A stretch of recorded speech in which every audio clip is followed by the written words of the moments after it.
Hello friends. स्वागत है आपका हमारे यूट्यूब चैनल आर के हिंदी कहानियों में। आज की कहानी है अकेले होने का दर्द। वातावरण में औपचारिक रुदन का स्वर गहरा रहा था। पापा सफ़ेद कुर्ते पजामे और शॉल में खड़े थे। सफ़ेद रंग शांति का प्रतीक माना जाता है, पर मेरे मन में सदा से ही इस रंग से चिढ़ सी थी। उस औरत ने समाज का क्या बिगाड़ा है जिसके पति के ना होने पर उसे सारी उम्र सफ़ेद वस्त्रों में लिपटी रहने के लिए बाध्य किया जाता है। मेरे और पापा के साथ हमारे कई और रिश्तेदार कतारबद्ध खड़े थे। धीरे धीरे सभी लोग सिर झुकाए हमारे सामने से चले गए और पंडाल मरघट जैसे सन्नाटे में तब्दील हो गया। हमारे दूर पास के रिश्ते नाते वाले भी वहां से चले गए। सभी के सहानुभूति भरे शब्द उनके साथ ही चले गए। कुछ अति निकट परिचितों के साथ हम अपने घर आ गए। पापा मूक एवं निरीह प्राणी की तरह आए और अपने कमरे में चले गए।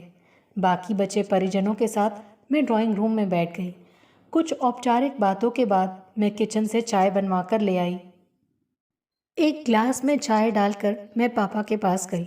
वो बिस्तर पर लेटे हुए सामने दीवार पर टंगी मम्मी की तस्वीर को देखे जा रहे थे। उनकी आंखों में आंसू थे। पापा, चाय, मैंने कहा। पापा ने मेरी तरफ देखा और पलकें झपकाकर आंसू पोंछते हुए बोले, थोड़ी देर के लिए मुझे अकेला छोड़ दो मानसी। उनकी ऐसी हालत देखकर मेरे गले में रुकी हुई सिसकियां तेज हो गईं। मैं भी पापा को अपने मन की बात बताकर उनसे अपना दुख बांटना चाहती थी, पर लगा था वो अपने ही दुख से उबर नहीं पा रहे हैं। किसे मालूम था कि मम्मी पापा को यूं अकेला छोड़कर इस संसार से प्रस्थान कर जाएंगी। इस हादसे के बाद तो पापा एकदम संज्ञा शून्य होकर रह गए। मैंने अपनी छोटी बहन दीप्ति को अमेरिका में तत्काल समाचार दे दिया, पर समयाभाव के कारण माँ के पार्थिव शरीर को वो कहाँ देख पाई थी। पापा इस दुख से उबरते भी कैसे, जिसके साथ उन्होंने जिंदगी के 40 वर्ष बिता दिए।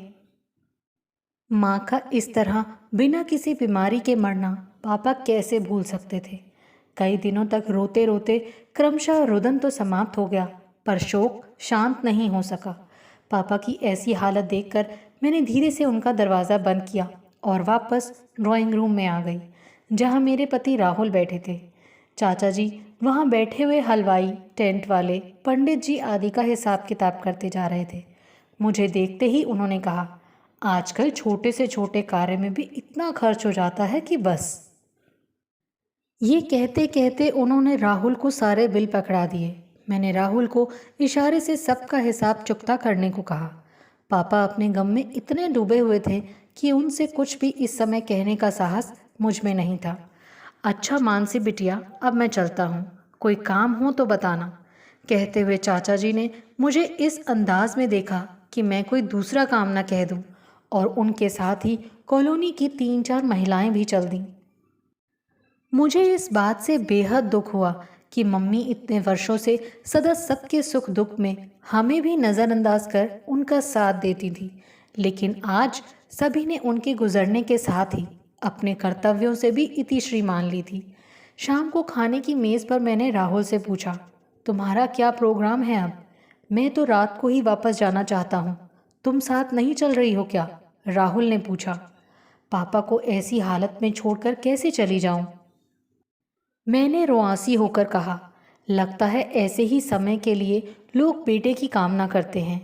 पापा को साथ क्यों नहीं ले चलती? राहुल बोले, थोड़ा उनके लिए भी चेंज हो जाएगा। नहीं बेटा, तब तक पापा अपने कमरे से आ चुके थे। तुम लोग चले जाओ, मैं यहीं ठीक हूँ। पापा, आपको तो ठीक से खाना बनाना भी नहीं आता। माँ होती तो। और इतना कहते कहते मैं रो पड़ी। क्यों, मेहरी है ना, तुम चिंता क्यों करती हो? पापा, वो तो 9 बजे आती है। आपकी बेड टी, अखबार, दूध, नहाने के कपड़े, दवाइयाँ, कुछ भी तो आपको नहीं मालूम। आज तक आपने किया हो तो पता होता। उसने मुझे इतना अपाहिज बना दिया था, पर अब क्या करूं, करना तो पड़ेगा ही ना। कुछ समझ में नहीं आएगा तो तुमसे पूछ लूँगा। कहते कहते पापा ने मेरी तरफ देखा। उनका स्वर ज़रूरत से ज़्यादा करुण था। अब क्यों रुलाते हो पापा? कहते हुए मैं खाना छोड़कर उनसे लिपट गई। मेरे सिर पर स्नेहिल स्पर्श तक सीमित होते हुए पापा ने कहा। उसी ने अभी तक सारे परिवार को एक सूत्र में बांध कर रखा था। पंछी अपना नीड छोड़कर उड़ चला और ये घोंसला भी एकदम वीराने सा हो गया। मैं क्या करूं? कातरता झलक रही थी उनके स्वर में। पापा, आप हिम्मत मत हारो। कुछ दिनों के लिए ही सही हमारे साथ ही चलो ना। नहीं बेटे, जब अकेले जी नहीं पाऊंगा तो कह दूंगा। फिर एक लंबी सांस लेते हुए बोले, अभी तो यहाँ बहुत काम है। तुम्हारी मम्मी का इंश्योरेंस, बैंक अकाउंट, उनके फिक्स डिपॉजिट सभी को तो देखना पड़ेगा ना। जैसे आपकी इच्छा पापा, कहकर राहुल अपने कमरे में चले गए। अगले दिन मेहरी को सब कुछ सिलसिलेवार समझाकर मैं थोड़ी आश्वस्त हो गई। 2 दिन बाद मेरी भी सुबह की ट्रेन थी। जाने से एक रात पहले मैं पापा के पास जाकर बोली, पापा, कल सुबह आप मुझे छोड़ने नहीं जाएंगे? नहीं तो मैं जा नहीं पाऊंगी। इतना कहकर मैं भरे कंठ से वहां से चली आई थी। सुबह जल्दी जल्दी उठी। तकिए के पास पापा के हाथ की लिखी चिट पड़ी थी। जाने से पहले मुझे भी मत उठाना, मैं रह नहीं पाऊंगा। साथ ही 500 रुपये रखे हैं, इन्हें स्वीकार कर लेना। वैसे भी ये सारे आडंबर तुम्हारी माँ ही संभालती थी। मैं ही जानती हूँ कि मैंने वो घर कैसे छोड़ा था। मैं हर रोज़ पापा को फ़ोन करती, उनका हाल जानती, फिर मेहरी को हिदायतें देती। मैं अपनी सीमाएं भी जानती थी और दायरे भी। राहुल को मेरी किसी बात का बुरा न लगे, इसीलिए पापा से ऑफिस से ही बात करती। कभी कभी वो छोटी छोटी चीज़ों को लेकर परेशान हो जाते थे। ऊपर से सामान्य बने रहने के बावजूद मैं भांप जाती कि वो दिल से इस सत्य को स्वीकार नहीं कर पा रहे हैं। वो वहाँ रहने के लिए विवश थे। उनकी दुनिया उन्हीं के इर्द गिर्द सिमट कर रह गई थी। एक दिन सुबह मैंने पापा को उनके जन्मदिन की बधाई देने के लिए फ़ोन किया। देर तक फ़ोन की घंटी बजती रही और उधर से कोई उत्तर नहीं मिला। फिर मैंने कई बार फ़ोन किया और हर बार यही हाल रहा। मेरी घबराहट स्वाभाविक थी। तरह तरह के कुविचारों ने मन में डेरा डाल लिया। पड़ोस में रहने वाली कविता आंटी को फ़ोन किया तो उनका भी यही उत्तर था कि घर पर शायद कोई नहीं है। मेरी आंखों में आंसू आ गए। पापा तो कभी कहीं जाते नहीं थे। मेरी हालत देखकर राहुल बोले, तुम घबराओ नहीं, थोड़ी देर में फिर से फ़ोन करना, नहीं तो कुछ और सोचते हैं। मेरा दिल बैठा जा रहा है राहुल, मैंने कहा। थोड़ा धीरज रखो मानसी, कहकर राहुल मेज़ पर अखबार रख कर बोले, हम इतनी दूर हैं कि चाहकर भी कुछ नहीं कर पा रहे हैं और पापा यहाँ आना नहीं चाहते। तुम वहाँ जा नहीं सकती तो उनको ऐसी ही हालत में छोड़ दें। मैं सुबक पड़ी। जानते हो, पापा को कुछ भी नहीं आता। बाजार से आते ही पर्स टेबल पर छोड़ देते हैं। अलमारी में भी चाबियां लगी छोड़ देते हैं। अभी पिछले दिनों उन्होंने नई मेहरी रखी है, कहीं उसने तो कुछ। आजकल अकेले रह रहे वृद्ध इन वारदातों का ही निशाना बन रहे हैं। इतने में फ़ोन की घंटी बजी। पापा की आवाज़ सुनी तो थोड़ी राहत महसूस हुई। मैंने कहा, कहाँ चले गए थे आप पापा? मैं बहुत घबरा गई थी। तू इतनी चिंता क्यों करती है बेटी? मैं एकदम ठीक हूँ। तेरी मम्मी आज के दिन अनाथ आश्रम के बच्चों को वस्त्र दान करती थी, सो उसका वही काम पूरा करने चला गया था। पापा, आप एक मोबाइल ले लो, कम से कम चिंता तो नहीं रहेगी ना, मैंने सुझाव दिया। इस उम्र में मोबाइल? कहते कहते पापा हंस पड़े। तू मेरी चिंता छोड़ दे बस। दिन बीतते गए। उनकी जिंदगी उनके सिद्धांतों और समझौतों के बीच टिककर रह गई। मैं लगातार पापा के संपर्क में बनी रही। मुझे इस बात का एहसास हो गया कि वो लगातार सेहत के प्रति लापरवाह होते जा रहे हैं। अंग्रेज़ी दवाओं के वो खिलाफ थे, इसीलिए जो देसी दवाओं का ज्ञान मुझे माँ से विरासत में मिला था, मैं उन्हें बता देती। कभी उनको आराम आ जाता तो कभी वो चुप्पी साध लेते। एक दिन सुबह कविता आंटी ने फ़ोन पर बताया कि पापा सीढ़ियों से फिसल गए हैं। अभी पापा को वो अस्पताल छोड़कर आई हैं। एक दिन वो डॉक्टरों की देखरेख में ही रहेंगे, शायद फ्रैक्चर हो। उनके साथ कोई है? मैंने चिंतित होते हुए पूछा। आईसीयू में किसी की भी ज़रूरत नहीं होती, डॉक्टर को वो जानते ही हैं, कविता आंटी ने बेहद लापरवाह स्वर में कहा। कविता आंटी की बातें सुनकर मुझे दुख भी हुआ और बुरा भी लगा। इंसान इतना स्वार्थी कैसे हो सकता है? मेरा मन पापा से मिलने के लिए तड़पने लगा। राहुल ने मेरी मनोस्थिति भांपते हुए कहा। मानसी, तुम इस तरह ना अपने घर पर ध्यान दे सकोगी और ना ही उनका। उनका मेरे सिवा और कोई करने वाला भी तो नहीं है। मैंने कहीं पढ़ा था कि एक औरत की दुनिया में दो ही मर्द सबसे ज़्यादा अहमियत रखते हैं। एक उसका पति जो उसकी अस्मत की रक्षा करता है, दूसरा उसका पिता जो उसके वजूद का निर्माता होता है। तुम्हें तो मैं अपने से भी ज़्यादा प्यार करती हूँ, पर उन्हें क्या यूं ही तिल तिल मरता छोड़ दूँ? तो इस बार उन्हें किसी न किसी बहाने यहाँ ले आओ, फिर सोचेंगे, राहुल ने निर्देश दिया। मैं अगले ही दिन पापा के पास रवाना हो गई। अस्पताल में मैंने उन्हें देखा तो विश्वास ही नहीं हुआ। पापा की दयनीय स्थिति देखकर कलेजा मुंह को आ गया। वो सफ़ेद चादर में लिपटे हुए दूसरी तरफ मुंह किए लेटे थे। डॉक्टर से पता चला कि पापा हाई ब्लड प्रेशर के मरीज हो गए हैं और उनका वज़न भी घटकर आधा रह गया है। मैं उनके पास जाकर बैठ गई। पापा मुझे देखते ही बोले, मानसी, तुझे किसने बताया? पापा, तो क्या ये बात भी आप मुझसे छिपा कर रखना चाहते थे? मैं तो समझती थी कि आपने धीरे धीरे खुद को संभाल लिया होगा, और यहाँ तो। मेरा गला रूंध गया। बाकी के शब्द होंठों में ही फंस कर रह गए।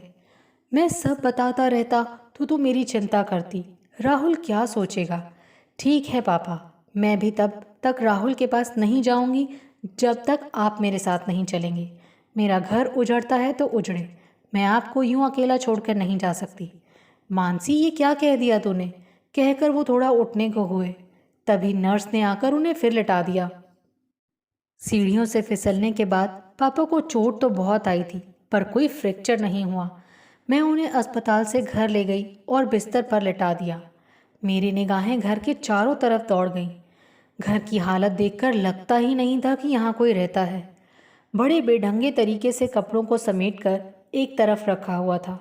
पापा के बिस्तर की बदरंग चादर, सिंक में रखे हुए गंदे और चिकने बर्तन, गैस पर अधपके खाने के टुकड़े और चींटियों की कतारें। समझ में नहीं आ रहा था कि काम कहाँ से शुरू करूं। आज मेरी समझ में आ रहा था कि सुचारू रूप से चल रहे इस घर में मम्मी का कितना सार्थक श्रम और निस्वार्थ समर्पण था। इस हालत में पापा को अकेले छोड़कर जाना ठीक नहीं था। इसीलिए मैं पापा को लेकर वापस अपने घर दिल्ली आ गई। एक दो दिन में पूरे समय पापा के साथ ही रही। ऑफिस जाते हुए मुझे संकोच हो रहा था, पर पापा मन की बात जान गए और निसंकोच मुझे ऑफिस जाने के लिए कह दिया। राहुल और मैं एक ही समय साथ साथ ऑफिस जाते थे। उस दिन शाम को हम लोग खाना खा रहे थे, तभी दरवाजे की घंटी बजी। मैंने दरवाज़ा खोला, सामने मीरा आंटी खड़ी थी। मैंने कहा, आइए आंटी, कहाँ से आ रही हैं इस समय? दिल्ली हाट तक गई थी, थोड़ी देर हो गई। सामने की दुकान से कोई पानी देने तो नहीं आया था? नहीं। अच्छा, तो आप भीतर तो आइए, मेरे से एक बोतल पानी ले जाइए। कहते हुए मैं वापस खाने की टेबल पर आ गई। खाना खाएंगी ना आंटी? नहीं बेटा, आज मन नहीं है। मैंने पापा को उनका परिचय कराते हुए कहा, पापा, ये मीरा आंटी हैं, सामने के फ्लैट में रहती हैं, बेहद मिलनसार और केयरिंग भी। राहुल को जब भी कुछ नया खाने का मन करता है, आंटी बना देती हैं। अरे बस बस, कहकर वो सामने आकर बैठ गई। मैंने उनकी तरफ प्लेट सरकाते हुए कहा, अच्छा, कुछ तो खा लीजिए, हमारा मन रखने के लिए ही सही। और इसी के साथ उनकी प्लेट में मैंने थोड़े से चावल और दाल डाल दी। लगता है आप यहाँ अकेली रहती हैं? पापा ने पूछा। हाँ पापा, इनके पति आर्मी में हैं, वहाँ इनको साथ रहने की कोई सुविधा नहीं है, राहुल ने कहा। फिर तो आपको बड़ी मुश्किल होती होगी अकेले रहने में। नहीं, अब तो आदत सी पड़ गई है, आंटी बेहद उदासीनता से बोली। बेटी दामाद भी कभी कभी आते रहते हैं, फिर जब कभी मन उचाट हो जाता है तो मैं उनसे स्वयं मिलने चली जाती हूँ। पापा, इनकी बेटी दामाद दोनों डॉक्टर हैं और चेन्नई के अपोलो अस्पताल में काम करते हैं, मैंने कहा। बातों का सिलसिला देर तक यूं ही चलता रहा। जाते जाते आंटी बोली, मैं सामने ही रहती हूँ, किसी वस्तु की ज़रूरत हो तो बिना संकोच बता दीजिएगा। आंटी, पापा को सुबह इंजेक्शन लगवाना है, किसी को जानती हैं आप जो यहीं आकर लगा सके? अरे, इंजेक्शन तो मैं ही लगा दूंगी, बेटी ने इतना तो सिखा ही दिया है। ठीक है आंटी, मैं सुबह इंजेक्शन भी ले आऊँगी और पट्टी भी। कहते कहते मैं भी उठ गई। हाँ बेटा, ये तो मेरा सौभाग्य होगा, कहकर आंटी चली गईं। शाम को मैं ऑफिस से आई और पापा का हालचाल पूछा। आज वो थोड़ा स्वस्थ लग रहे थे। कहने लगे, सुबह इंजेक्शन और ड्रेसिंग के बाद थोड़ा रिलैक्स अनुभव कर रहा हूँ। फिर शाम को सामने पार्क में भी घूमने गया था। मैं चाहती थी पापा कुछ दिन और यहाँ रहें। हर रोज कोई ना कोई बहाना बनाकर वो जतला देते थे कि वो वापस जाना चाहते हैं। यहाँ रहना उनके सिद्धांतों के खिलाफ है। मेरी शंका जितनी गहरी थी पर समाधान उतना ही कठिन था। मैंने और राहुल ने भरसक प्रयत्न किया कि उन्हें यहीं पास में कोई और मकान ले देते हैं, पर वो किसी भी तरह नहीं माने। फिर हमने उन्हें इस बात के लिए मना लिया कि 1 महीने के बाद दिवाली आ रही है, तब तक वो यहीं रहें। हमारी आशाओं के अनुकूल उन्होंने ये स्वीकार कर लिया। मुझे थोड़ी सी तसल्ली हो गई। उस दिन मैं और राहुल प्रगति मैदान जाने का मन बना रहे थे, जहाँ गृह सज्जा के सामान की प्रदर्शनी लगी हुई थी। मैंने पापा को भी साथ चलने के लिए कहा। उन्होंने ये कहकर मना कर दिया कि मैं वहाँ जाकर क्या करूँगा। पापा, आप साथ चलेंगे तो हमें अच्छा लगेगा। मानसी कई दिनों से माइक्रोवेव लेने का मन बना रही थी। आप रहेंगे तो राय बनी रहेगी। राहुल ने विनती करते हुए कहा, तुम्हारा मुझे इतना मान देने के लिए शुक्रिया बेटा, पर जा नहीं पाऊंगा क्योंकि पार्क में आज इस कॉलोनी के बुजुर्गों की एक बैठक है। हम दोनों ही वहां चले गए। प्रगति मैदान से आने के बाद जैसे ही हमने कार पार्क की, मीरा आंटी के घर से डॉक्टर अवस्थी को निकलते देखा। मैं तो एकदम घबरा गई और तेजी से जाकर पूछा, डॉक्टर साहब क्या हुआ मीरा आंटी को? सब ठीक तो है ना? हाँ, अब सब ठीक है। उनके घर में किसी की तबीयत अचानक बिगड़ गई थी। इससे पहले कि मैं कुछ सोच पाती, मीरा आंटी सामने से आती हुई बोली, तुम्हारे पापा इधर हैं, तुम लोग अंदर आ जाओ। क्यों, क्या हुआ उनको?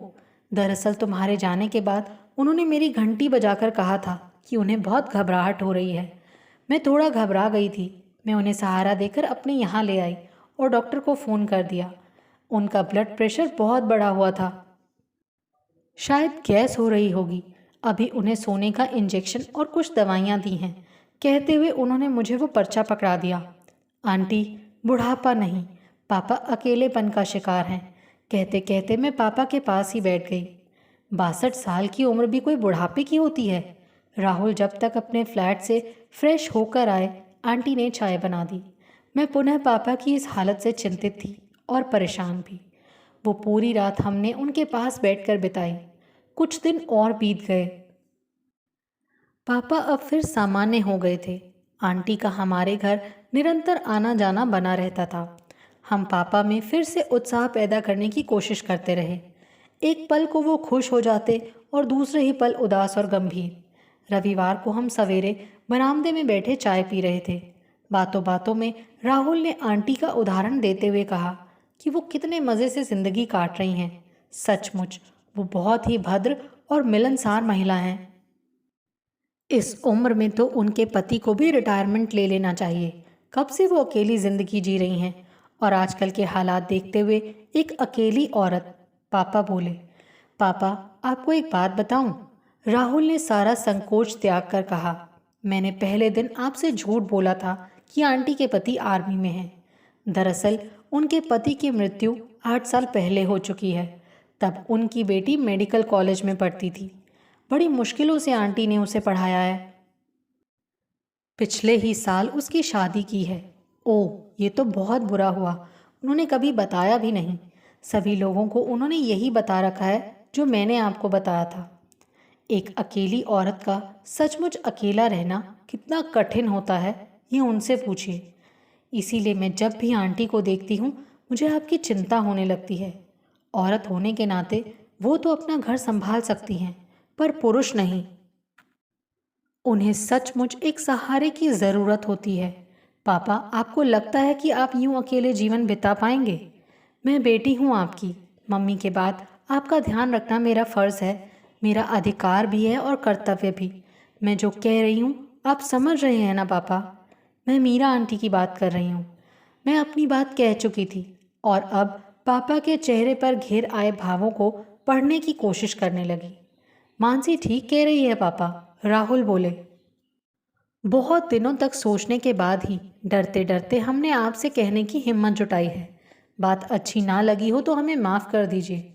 बेटे, इस उम्र में शादी, मैं कैसे भूल पाऊंगा तुम्हारी मम्मी को, और फिर लोग क्या सोचेंगे। पापा का स्वर किसी गहरे दुख में डूब गया। पापा, लोग बुढ़ापे के लिए तो एक दूसरे का सहारा ढूंढते हैं। इस उम्र में आपको कई बीमारियों ने आ घेरा है। उपेक्षित से होकर रह गए हैं आप। अब जो हो गया उस पर तो हमारा जोर नहीं है। फिर लोगों से हमें क्या लेना देना। आप दोनों तैयार हों तो हमें दुनिया से क्या लेना। मीरा से भी तुमने बात की है? उन्होंने बेहद संजीदगी से पूछा। हाँ पापा, हमने उन्हें भी मुश्किल से मनाया है। यदि आप तैयार हों तो आप हमारा हमेशा ही भला चाहते रहे हैं। क्या आप चाहते हैं कि हम सदा आपके लिए चिंतित रहें? बहुत सी बातें आप छिपा भी जाते हैं। मैं पहले भी आपसे इस बारे में बात करना चाहती थी, मगर हर बार संकोच की दीवार सामने आ जाती थी। वो कुछ असहज भी थे और असामान्य भी, किंतु जिस लाड भरी निगाहों से उन्होंने मुझे देखा, मुझे लगा मेरी ये हरकत उन्हें अच्छी लगी है। पापा प्लीज़, कहकर मैं उनके पास आकर बैठ गई। आपको सुखी देखकर हम लोग कितनी राहत महसूस करेंगे, ये मैं कैसे बताऊं। आपकी ऐसी हालत देखकर मेरा जी भर आता है। मैं आपको बहुत प्यार करती हूँ पापा। कहते कहते मैं रो पड़ी। पापा धीरे से मुस्कुराए। शिष्टाचार के सभी बंधन तोड़कर मैं उनसे लिपट गई। महीनों से खोई हुई उनकी हंसी वापस उनके चेहरे पर थी। उनका ठंडा मीठा स्पर्श आज अरसे बाद मुझे मिला था। थैंक्स पापा, कहते कहते मेरी आवाज़ आंसुओं के चलते भर आ गई। आपको हमारी ये कहानी कैसी लगी, प्लीज़ कमेंट करके ज़रूर बताइए। अगर आप इस चैनल पर नए हैं तो इसे सब्सक्राइब करें और शेयर करें। Thank you.